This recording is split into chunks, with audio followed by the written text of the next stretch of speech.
So you'd be joining a little bit. John, whenever you're ready, buddy. Oh, that's wonderful. So back in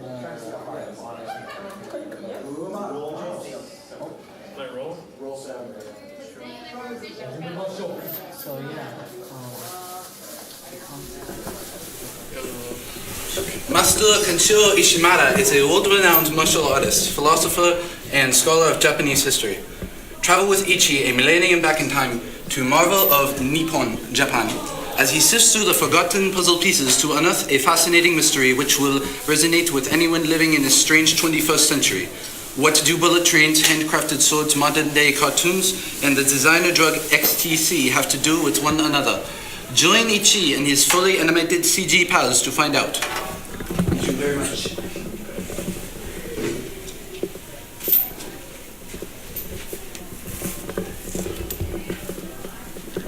A simple beggar walking down the pathway with what appears to be a katana.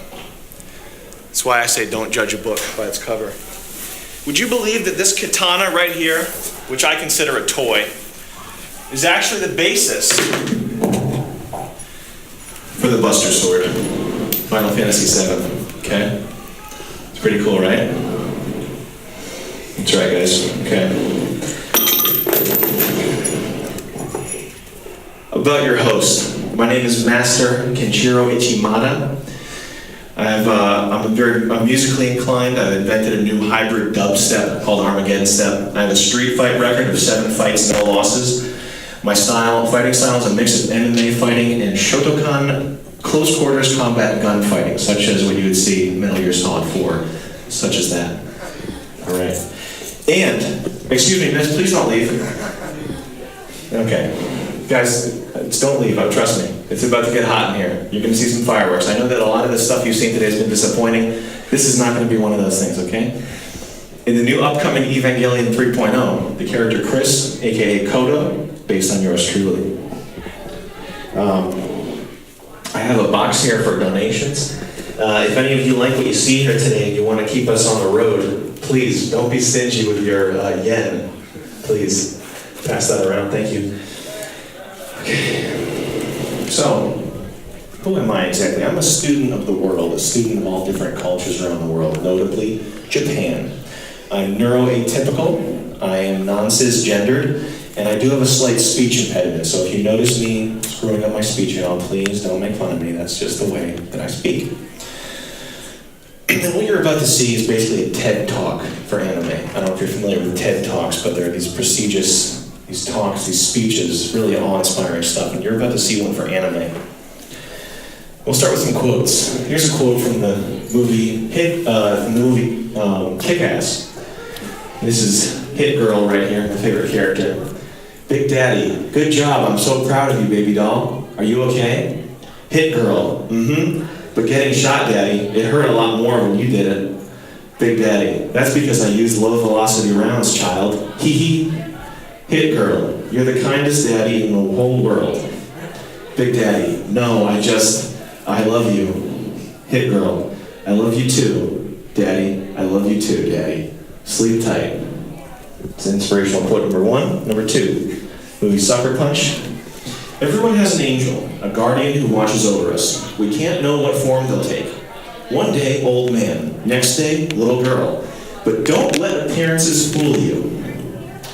They can be as fierce as any dragon, yet they're not here to fight our battles, but to whisper from our heart, reminding that it's us. It's every one of us who holds power over the world we create. Thanks, guys. Quote number 3, Scott Pilgrim. Scott, if your life had a face, I would punch it. Kind of goofy. Haha, wait, what? And last up we have some contemporary stuff. I'm not going to read all this stuff, but, bro tips. Number 122. She wants to talk to you just as badly as you want to talk to her. She's waiting for your text. Go, bro, go for it. And this 4th one, I wrote that one. If you're trying to lose weight on a diet, you go, girl. But don't forget to stop and smell the bacon. #epic.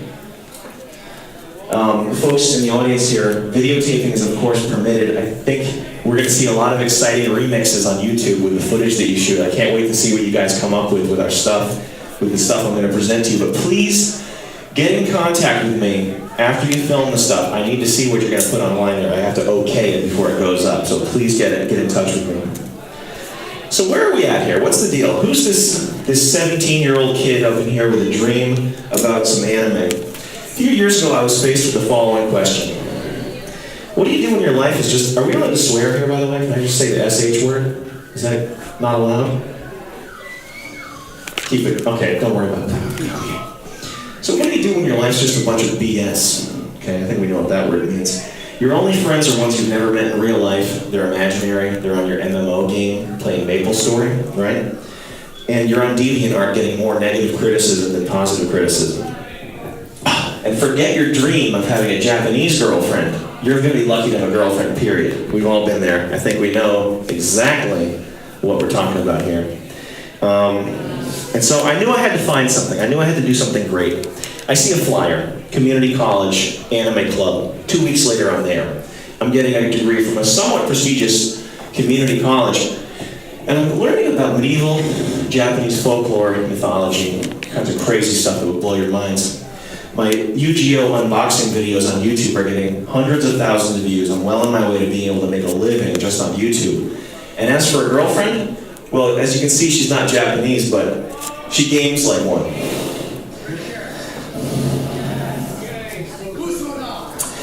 So Japan, my field of study, my field of expertise, my lifeblood here. I live it, I breathe it. Cradle of civilization. Japanese people have a perfect society. There's no crime, there's no poverty. They have no evil Western influences. It's a haven for nerds and anime gamers. It's really just a great place. You have the Shikoku Islands here. This is where you can play Gundam Wing as much as you want on Shikoku Islands. You can go to Niigata and watch fantastic Pokemon opera at Niigata. Go up to Hokkaido. They have arcades for miles in Hokkaido. Trust me, you're going to see when you go to Japan. Everybody should do it once. What's Japanese given us? Martial arts. High-flying acrobatic kicks, flips, twists. Dodge a bullet in some cases. Fireballs, cheat techniques making warriors invincible and inevitable to all attacks, including armor-piercing rounds. Wow. Pressure point techniques causing instant death, and as a bonus, a special added bonus, it looks pretty badass. Excuse me, could you please come back here? Okay, this is... I'm going to have to call this quits if anybody else leaves here. What else has Japan given us? Drift race cars. Wow. Such as the Mitsubishi Eclipse, tuned Hondas, the famous Toyota Hachiroku, and my favorite, the Mitsubishi Lancer Rally Art Edition. You'll be popping Tokyo drifts all over the streets in one of these cool cars. Wow.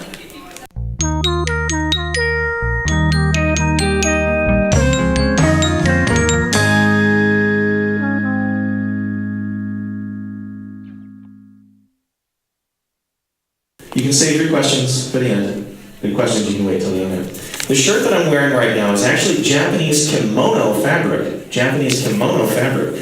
And kimono is a Japanese word meaning clothes. These Japanese kimonos are made of the finest silk, and they have the tight weaves using just incredible colors, not available anywhere else until about the 18th century. Using natural dyes and prayer beads to enhance chi. All the clothes are meant to enhance chi and bring warrior power and spirit. It's important to know that the Japanese have a holistic way of life. Everything is important. So even death in Japan, the bukkake ceremony that comes when a warrior has had his time, it's a work of art. Can you imagine that for a second? A death being a work of art, much like David or the Sistine Chapel would be, only these Western works of art are so much more unsophisticated. Now I'm going to show you some pictures of Western culture. Are there any people out there we can get in here? Can you get some people in there? So we're going to see some Western art here. Now think about the Western ideals, okay? Unattainable, unrealistic beauty, grotesque large muscles and breasts, not like childlike small prepubescent breasts. And all Western art is heterocentric. It's only white people. White people privilege, guys. And I just want you to know, maybe you are trapped in the Matrix, okay? Right here, we have a painting. Look at this. Look at this painting. Cluttered, boring, kind of lame. I don't know what's going on here. I know that it's not something I want. It's not cool looking. What's this? Another painting, another boring Western painting.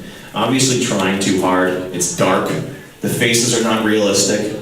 This is junk. If I saw this on DeviantArt, I would leave a nasty comment. What do we have here? No emotion. Costumes suck. Boring costumes. Where are the weapons? Where's the head? What's this here? Okay. We got no attention paid to proportions. Note the small head and even smaller eyes. The eyes should be way bigger. No color. I guess he was tired. He didn't want to paint it. I spent hours painting Warhammer 40K. Excuse me, folks. Please come back in here. Guys. Okay, I'm going to talk to an empty room. Fine, whatever. And the shape of the hands and feet are also way off on this one. So, better luck next time.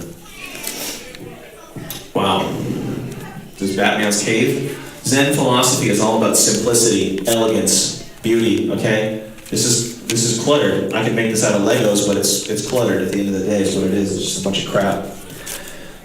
We're inside an airport waiting room. There's no paper lanterns, no candles, no incense, no sense of feng shui. And here, this is the most diabolical of all. What this looks like to me is as if somebody was looking inside a Japanese teacup and copying the beautiful anime artwork inside. And I think this is possibly one of the first cases of intellectual thievery. Wow. What are you cosplaying as? Is that like a Sherlock Holmes thing? Anyway, time for some real art. Guys, Japanese Nippon pottery. Simple, elegant, timeless. This could be 10 years ago, this could be 2,000 years ago. Just breathe. Bonsai gardens. Using nature to create art. What other culture in the world does this? No, not many, that's right. Terraforming, cyclical nature of all things, the duality of all things, and it's green. Just breathe. Elegant, simple, need I say more? It's not tacky, it's not gaudy, it's not Western, okay? We have this loud music here, these scantily clad women on TV, not in Japan. Now, what do we do with this art? I mean, this is my character from my vampire game that I play. This is Tenchiro here. He's a 17-year-old high school student. You can see I have a little bit of weight, I have a little bit of gut here. So Tenchiro is very skinny, very slender. He's kind of what I would like to look like. And his music is dub clash, hype step, and super Eurobeat. What do we have here? One of the most feared warriors in all of Japan. Guys, this is Matsushiro Suzuki Kawasaki. And he was a samurai warrior in 1789 from the Kyoto prefecture. And when he came into the scene, he kind of blew the doors off the samurai game, okay? And this is who George Lucas based the Jedis on. This guy right here, look familiar? Look like a Jedi you might know? And right here we have some Jedis. I like this photo because they're pointing the lightsabers at the camera, but this is like a Muslim or a Sikh Jedi. I don't think that fits with the mythology of Star Wars, so I don't like that, but I don't have time to Photoshop it. Now the main question that we're talking about is guns versus swords. And this brings me to sort of the crux of my argument, sort of the pinnacle of my thesis that I've been working towards here. Really a paradigm shift goes on when you have guns versus swords. The Japanese used cheap power, fireballs, and praying to ancestors to defeat British soldiers who were equipped with swords and modern artillery. Really amazing stuff. Some of these battles that you should have seen. Wow. So right here, I play tabletop games sometimes, and my friends, I always pick the Japs, and my friends, they play as the British who are equipped with guns. And I sort of surprise them in every game that I play by sneaking around, taking them from behind. Really amazing. Right here, another picture illustrating my point. Samurai warrior slashing a Hummer in half with a minigun here. It's a minigun firing at the samurai. And it's like I always say, modern technology is nothing when faced with hand-forged Yankee steel. Hold on.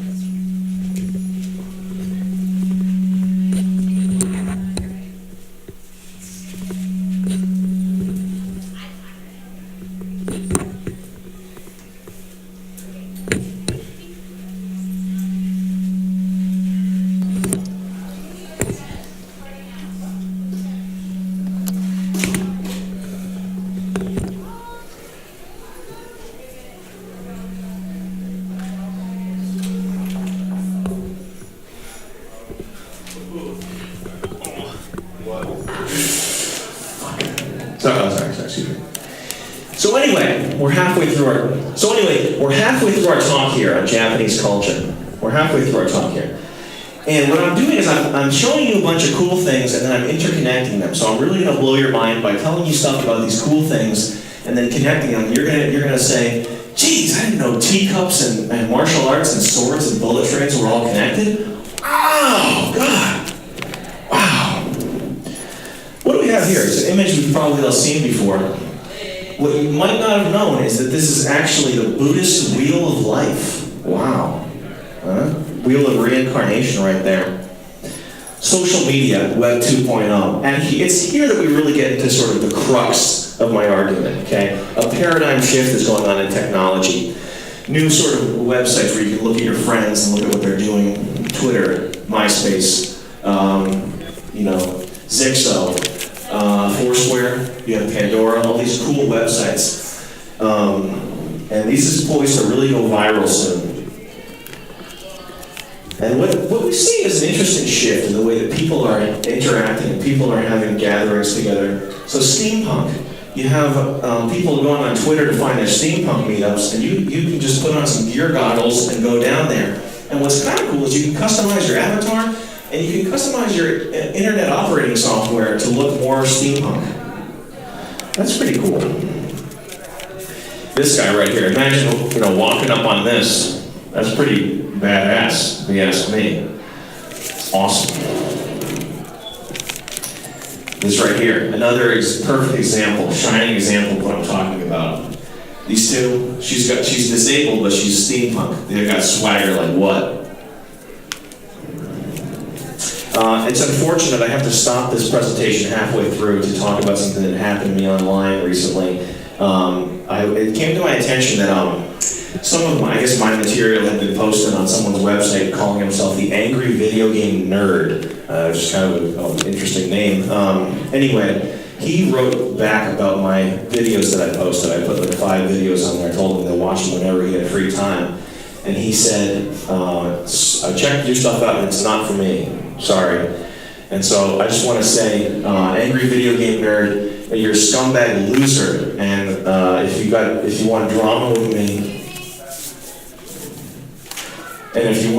with me, you can say it to my face. But stop hating me online, idiot.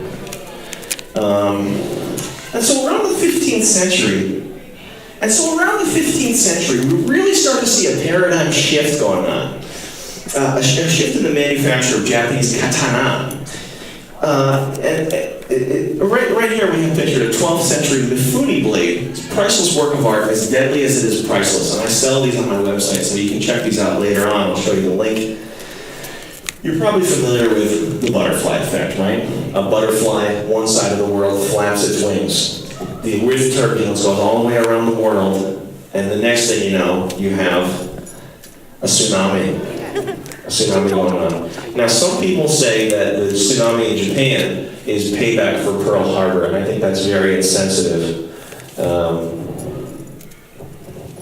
Anyway, so what's going on? What's going on to make these Japanese masters, such as Inuyama Kobunitsu, 15th century classical traditional master, he's got high damage with powerful crits, but low attack speed. And Honda Suzuki here, who's the 16th century cool alternative indie master. This one likes a straight sword, this one likes a curved sword. And there's a transition going on, a shift. And we're trying to figure out what it is. What is it? One simple question, why? Now, the medieval scholar Andrew Lyumpkin from Rhode Island School of Design posits that this is merely due to a shift in the availability of one type of steel to another. Kind of a childish idea of the way the economies work, but it's true, I'll give him that.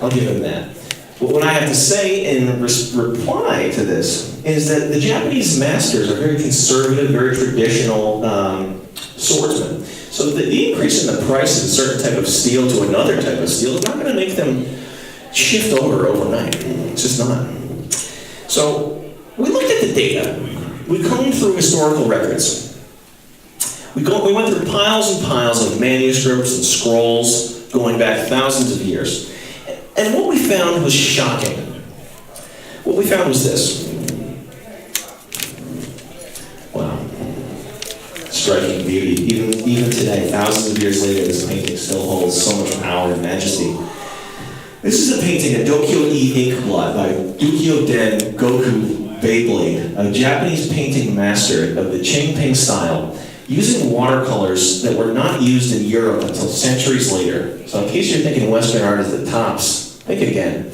And it's a portrait of Master Yoshi inspecting a curved samurai blade. Interesting. Now what you don't know is that this picture right here is he's inspecting a curved samurai blade and he does not like it, okay? But the masters, they didn't know the backstory behind it. They didn't know that he was just giving it a test drive. They thought he was fully on board with the curved blades, right? And so this was kind of like an advertisement, kind of like you'd see, you know, your average b-ball dunking bootlip guy selling Nike Airs for $200. This guy is selling the curved samurai sword, right? And it actually, Master Yoshi never went over to the curved samurai sword. He only stayed with the straight blades. So this story is inspiration for Samurai Champloo and Cowboy Bebop. But there's one thing that is for certain in all this murky history, and that is that I would want this guy on my side during the zombie apocalypse. So fast forward a couple hundred years. Wow. Did your hair get messed up? We just went a couple hundred years in a few seconds, thanks to the magic of Keynote. Where do we go from here? World War II. The Japanese are getting very good at building things that are designed to kill everybody. Of course, we have to put them in camps because they're subhuman. And then the upshot of this whole experiment, this whole nasty experiment, is that the Japanese are in a unique position to be very good at coming up with cool gizmos. Real cool. And this carries over, this mechanization carries over into mass transit. So here we have some Japanese people on a train. Here they're very hygiene concerned. So here they are cleaning up the train. You're going to see some interesting characters on a Japanese subway. You're going to be seeing some interesting characters. Be careful, however, because some of these Japs are kind of handsy. So we have this guy, he's groping there, he's cupping a field. We gotta be careful about that with the Japanese subways. Tunes, next up, what flows logically from machines is tunes, mecha, tanks, guns, and wings. This is a little bit derivative of Mickey Mouse, but they're just getting started out. You got Speed Racer, you got this one right here. This last picture is actually an error. I put this in, I didn't have a place to save the image other than PowerPoint. This is a girl wearing some toddlers in bikinis on a tank top, but I saved this because I saved pictures of girls that I like on my computer, and I like her, she's got cool hair. So this begs the question, what exactly is it that's so romantic and so attractive about Nippon? Well, I think it's because they're so good at imitating Americans. So you have some gooky dookie Japanese blue jeans, Gozo. Here's a cool Japanese muscle car. This probably has 110 horsepower and has the wheelbase of a Kia, but looks like a Camaro. So Jing Dao. Here we have a cool Japanese cartoon, big American eyes right there, and then you have some Japanese rockers that are looking like Marilyn Manson. I'm sure their music's real good. Fast forward to 1985. We're here in 1985. Guys, try not to lose your wallets on the way because we're going fast through the ages here. Mitsufumi Koto, aka Mr. Nintendo. Fundamental paradigm shift in the way we think about entertainment and toys. Incredible graphics. Blows American computers out of the water. These cool games. The games were just so fun. You got Jumpman down here, and the games had a real retro feel to them, which is what drew people to the Nintendo system. A tidal wave of titles. Need I say more? You got Catsy Click, Commander Keen, Wolfenstein 3D, Castlevania, and my personal favorite, Pac-Man, which is a game I could play for hours and hours. Now, what do we have here? We have a personal bodyguard I designed for myself when I was working as a cybersecurity data runner, data pirate consultant for one of the Zaibatsus in Japan. But she's also a pleasure model, fully equipped and ready to service. Pretty cool. Now, when you're going toe-to-toe with some Japanese people, you have to remember they're a very warlike culture. You wouldn't think this because they have, the average Japanese male is so weak and has no courage compared to an American male. So they do things that you have to be on the lookout for, such as flying planes into civilian targets. And also here we have, some Asian guy with a white guy. The white guy is obviously stronger and a better fighter, but the Asian guy has been some sort of kung fu thing. Here we have a groin strike right here. This is just some Japanese stuff. I would compare the Japanese to Zerglings from the American game StarCraft. If you know how to deal with a Zerg rush tactically and properly, it's pretty easy to do, but they're sneaky and they attack you in huge numbers. Just like Guess Who. Here we have some English, American style fighting, very gentlemanly, proper attire. They don't kick a man when he's down. You don't hit a man in glasses, okay? And here we have some Japanese style. This is some sort of stick wizardry, and of course repeated groin strikes, a staple in the Japanese arsenal of hand-to-hand combat. Folks, coming up right now, we have a martial arts demo from Wade Moonsong, a blade master, a blade artist from Japan. This is going to be really exciting, so please stay in your seats.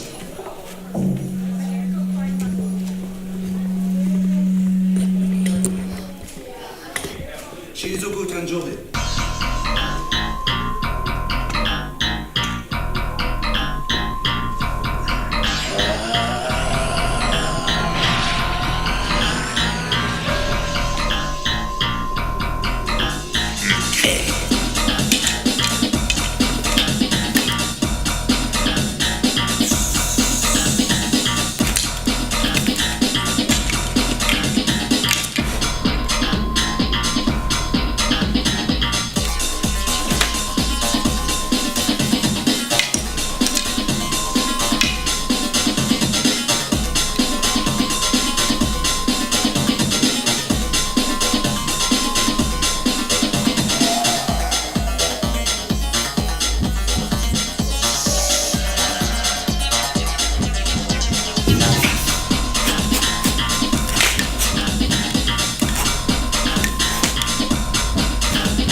Hey, Rashimatsuko, Kumuma. Big round of applause. Big round of applause, everybody. That was Wade Moonsong, blade artist. Wade, next time pull your kicks back like I showed you. You don't want that getting trapped. Yeah, I tried to remember all the lessons. Gotcha. Sorry. Okay. Now, there's no question that Japanese martial arts are beautiful. Wow, we just saw some cool high-flying kicks from Wade, didn't we? But if there's one thing that's more beautiful than Japanese martial arts, it's got to be the girls. Yeah. Japanese women are prized around the world. They're more beautiful, more sexual. Their culture is a culture of art and beauty, not a culture of loud music and doing whatever you want, staying out late, being a whore. And it's this quiet, sort of demure approach to lovemaking, like tea ceremonies, that I love. I've dated from both camps, and suffice it to say, I will not be going back to Western women. I'm sorry. I think maybe it's Japanese women look more like preteens, or maybe it's that they're, well, you know what I mean. But anyway, this is my dream team of girls here: Miku, Kitsune, Riku, Suzuka, Tanaka, and Kiko. These are the girls I would think about. Gotcha. Keep it PG. Okay, coming up. Western women. What do we think about this?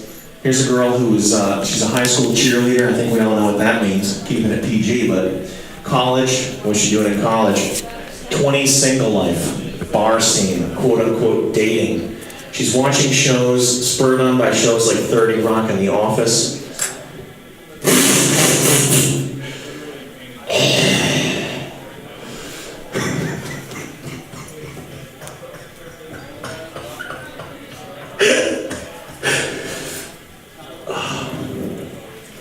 Yeah, fine.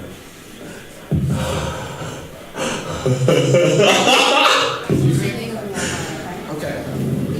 She's spurred on by shows like The Office and 30 Rock, showing that it's okay to drink and have many boyfriends in quick succession.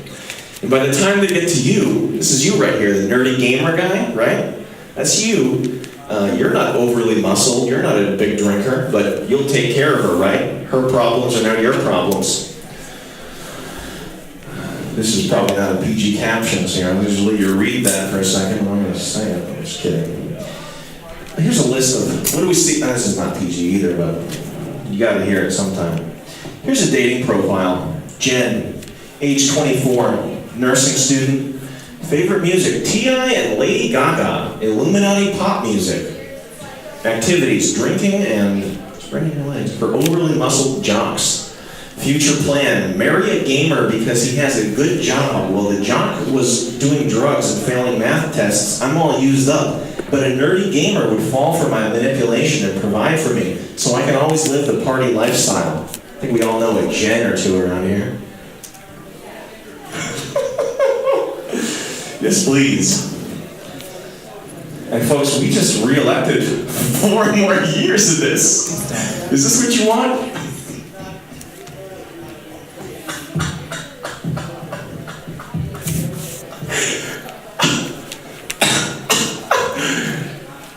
One thing bothers me about Japanese girls, though. I think they're perfect in every way. I think that the Japanese women are perfect in every way, but one thing bothers me. Let's look at some pictures. What do we have up here? A man who's squinting. He smelled something bad. Here's a woman. She's squinting. She tasted something yucky. A man squinting. He's plotting a crime. Another man plotting a murder. A diabolical woman. A man who we can't trust.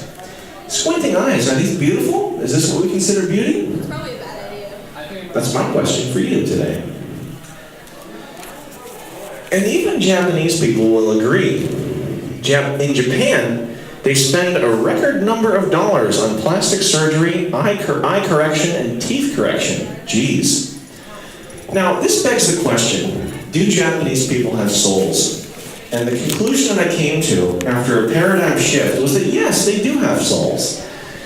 But they function more along the lines of a hive mind.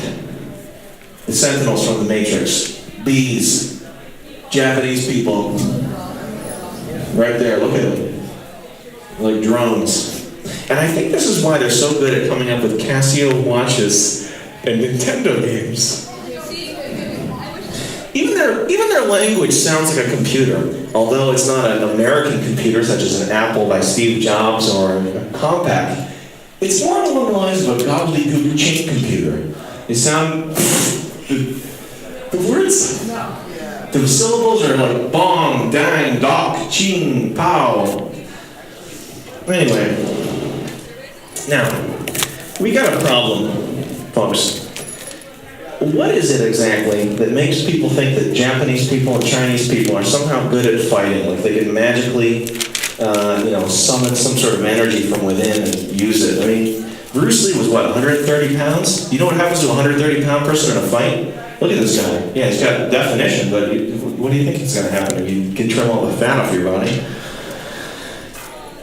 Skip over this one here.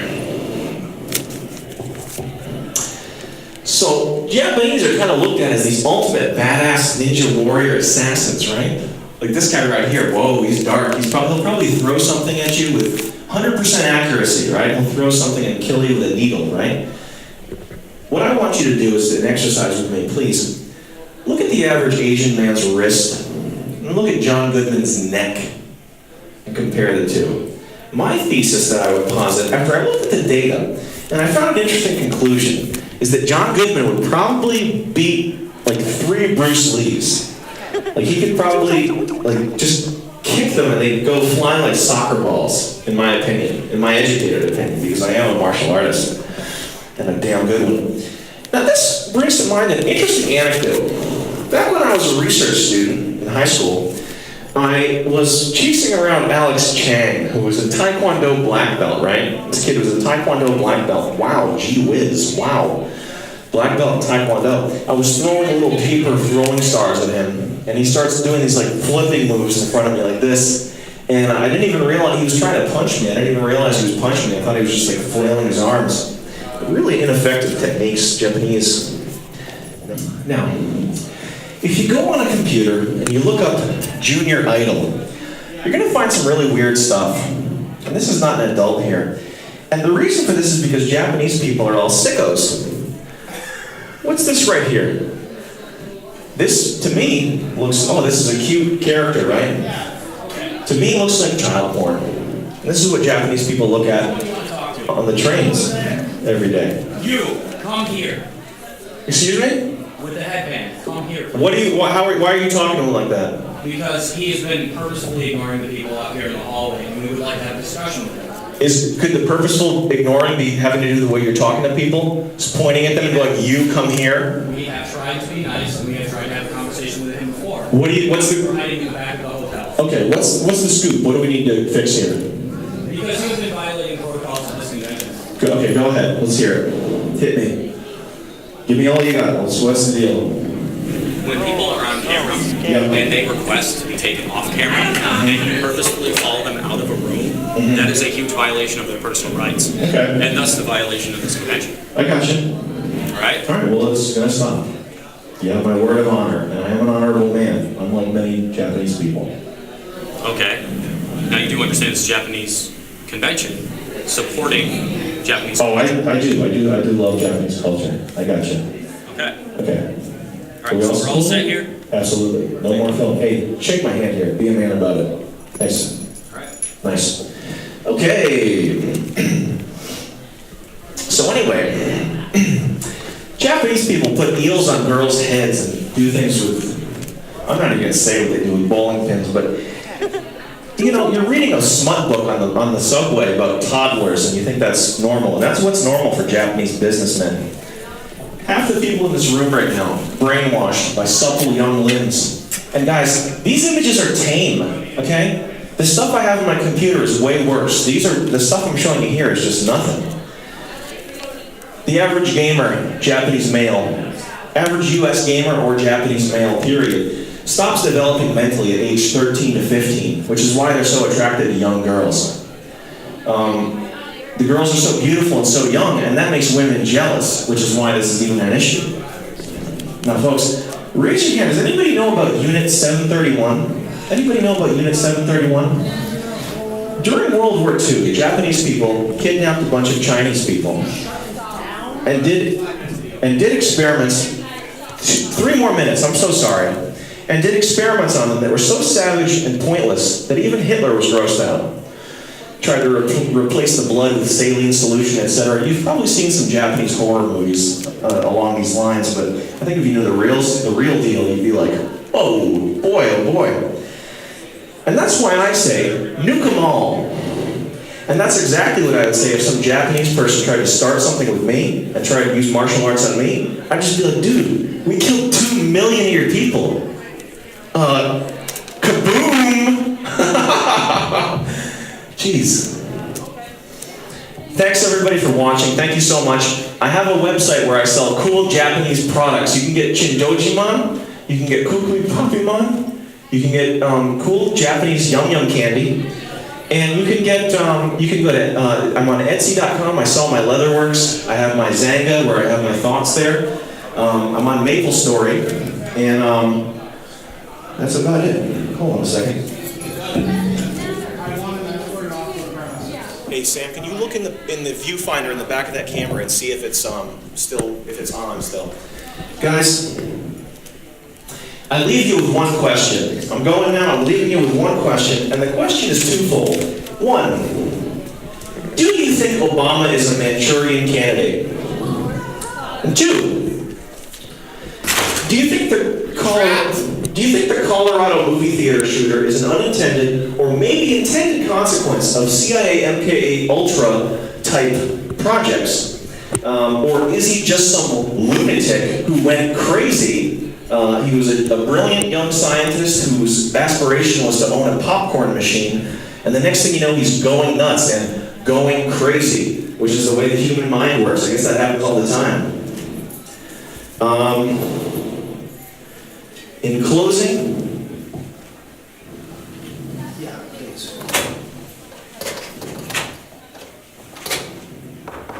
that's a really bad idea if they lock us in here. They're not locking us in here. Okay, just tell whoever's out there that that's going to be a really bad idea if we're locked in The here. door is fucking. I got you, I understand, I believe you. No, this door is a piece of shit. I hear you.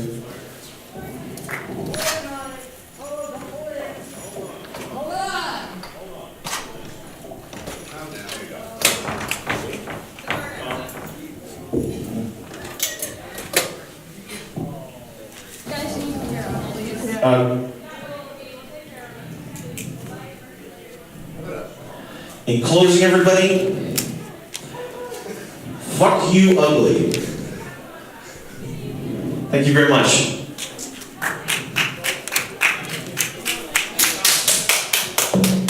Big round of applause, everybody.